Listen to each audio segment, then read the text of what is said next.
Good morning, everyone. Thanks for waking up with us on your Saturday morning.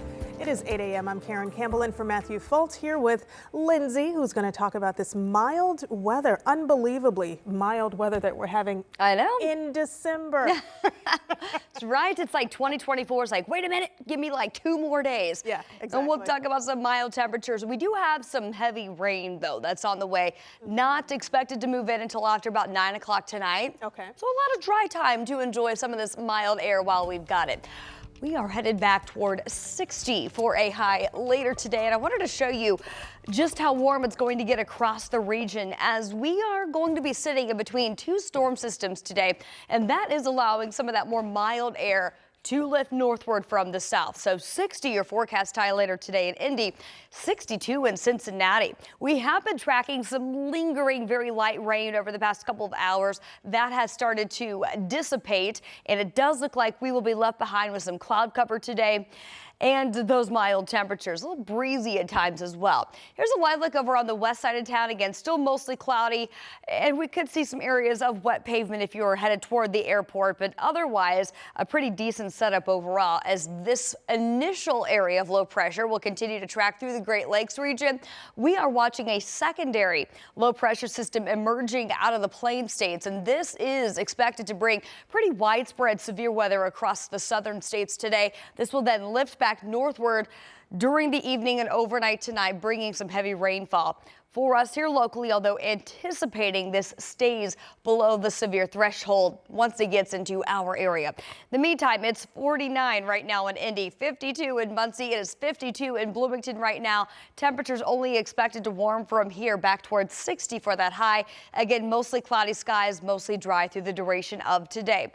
Rain will be likely as we get into the evening hours tonight, and once the rain moves in, it's likely going to stick with us through most of the day on Sunday. Here's a latest timeline on this. We'll pause around 10 o'clock tonight. Rain moves in from south to north, then heavy rainfall during the overnight. This will continue. This is 7 a.m. on Sunday, and still anticipating temperatures to get back into the 50s before that much cooler air starts to arrive. So some heavy rain. This is 1 o'clock in the afternoon on Sunday. Rain will continue to be likely until Sunday evening. That will wrap up. We'll talk about some cooler temperatures set to arrive, especially as we get closer to New Year's Eve, New Year's Day. Does look much colder by then. We'll break that down coming up in the full forecast. All right. Thank you, Lindsay. Well, right now we are taking a closer look at disturbing allegations against 2 people arrested after the death of a 7-year-old boy. 13 News has new court documents that claim the child had not been seen by extended family and friends for some time. Our Chase Howell talked with an expert who says that should have been a warning sign. 7-year-old Caden Gaverett was found bruised, burned, and unresponsive by IMPD inside this home Sunday afternoon. His dad and his dad's girlfriend arrested in connection to his death. When you hear about chronic abuse like this, it's sickening. Christina Karabov prosecuted crimes against children for decades and now works as a senior attorney for Zero Abuse Project. One thing that caught her eye in the court documents is that the boy's dad and his girlfriend allege he caused the injuries himself, even telling police he was drinking chemicals he found in the kitchen. Children don't voluntarily ingest these substances. Even when they're trying to hurt themselves, they would automatically throw that up or get sick. The only reason that a child is going to turn to a different kind of substance to drink other than water or regular food is if those things, those basic human necessities, are being withheld from them. According to those court documents, Caden's dad told investigators he started being homeschooled earlier this year. Not only that, he hadn't seen a doctor in a year or 2, despite him saying his son was drinking chemicals, wasn't eating, and had been sick for about a month and a half.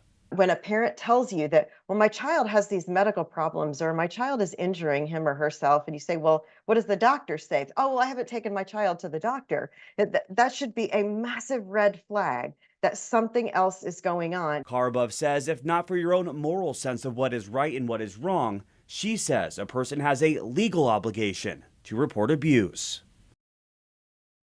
And that was our Chase Howell reporting. Now, the 2 people arrested are expected to face a judge next week. And an 18-year-old man is expected to appear in court Monday after a shooting inside Castleton Square Mall. That man faces a preliminary charge of intimidation with a deadly weapon. But police tell 13 News they don't believe he's the shooter. He showed up at a local hospital Monday after getting shot and was eventually arrested. Investigators say security video shows him holding a gun in his pocket, chasing who they think is the shooter. If you or anyone you know has information about what happened, again at Castleton Square Mall, you should call IMPD or Crime Stoppers. This morning, a man is in the hospital after he was shot by a Lawrence police officer. Investigators say around midnight, two officers made a traffic stop near 52nd and Kercheval Drive, And when the driver grabbed a rifle, the officer fired their weapons at him. Officers eventually found the suspect at a nearby hospital with gunshot wounds. The two officers involved have been placed on administrative leave, which is standard protocol. A wild scene on the north side of Indianapolis last night where a car ended up crashing into a home.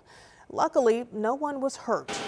We talked with the homeowner. His name is David Robinson. He tells us that he was working in his home office when he heard a loud noise and then felt the house vibrate.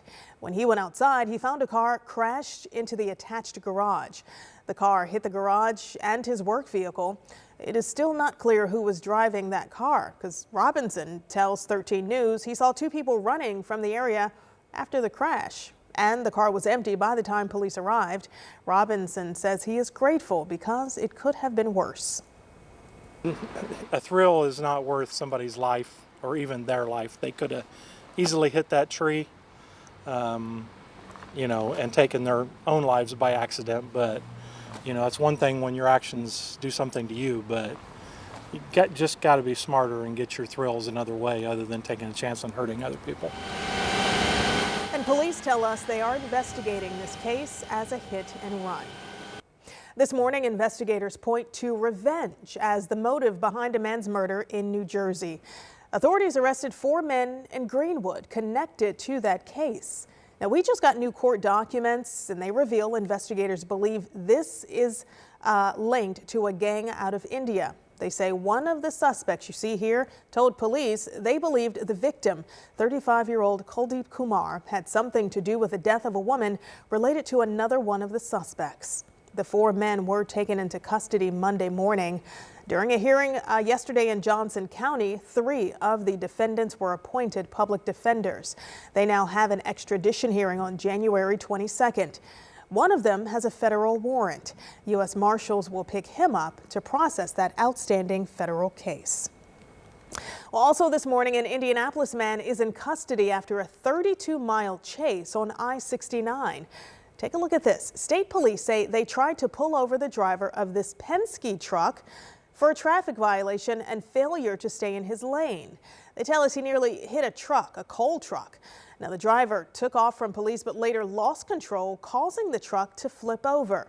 Officers then found small amounts of drugs in that truck and say he was driving under the influence. The driver now faces multiple charges. The ACLU of Indiana is once again challenging the state's ban on gender-affirming care for transgender youth. The ACLU is asking the 7th Circuit Court of Appeals to review its decision, essentially upholding the ban. The lawsuit claims the ban violates the Equal Protection Clause and due process rights for parents. In a statement, the ACLU says gender-affirming care is well studied and necessary. That statement goes on to say, quote, "We want transgender youth throughout Indiana to know that we will continue fighting for their medical treatment and defending their constitutional rights." Another ACLU challenge against a similar law in Tennessee was just heard by the Supreme Court. A decision on that is expected in 2025. Well, Metro Police say they are responding to more calls involving people in a mental health crisis. The department's mobile crisis assistance teams has made a big impact this year. MCAT has responded to more than 2,700 calls just in 2024. That doesn't include follow-up calls and home visits. Now, the team is looking for ways to work more closely with firefighters and EMS. The 3 agencies are often dispatched to scenes together. but with different roles. New training planned for 2025 will streamline their work. Now they're going to be closer with us so that we can get in there to get those resources to the individual quicker, and there's no delay. Everybody knows exactly what everybody's going to do. And mental health is an issue that impacts people all across our community. If you or someone close to you is experiencing a mental health crisis, you can always call 988 for help.